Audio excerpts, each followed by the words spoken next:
ولا تنسون يساوي. تمام. فهذا ما يخص هذا المثال.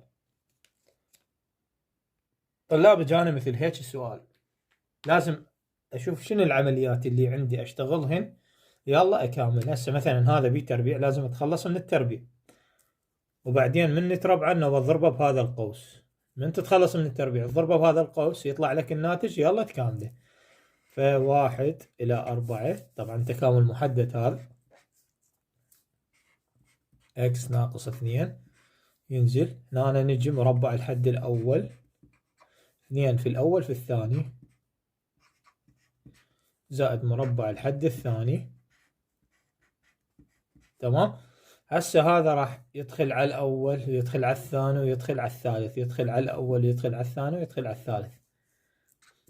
تكامل من 1 إلى 4، x في x تربيع x تكعيب، x في 2x 2x تربيع. تمام. زائدا x،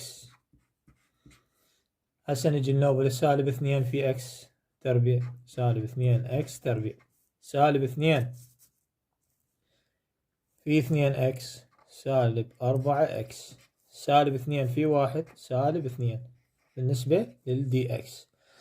هسه راح يصير عندي حذوفات، فأحذف على مود تسهيلا للحل، هذا ويا هذا وإشارات مختلفة، وهذا راح يروح منه 1،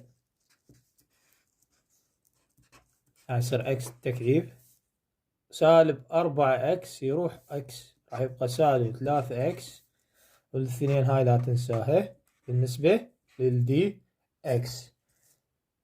بعد ما وصلت لهالنتيجة نجي نكامل، راح يصير x أس 4 على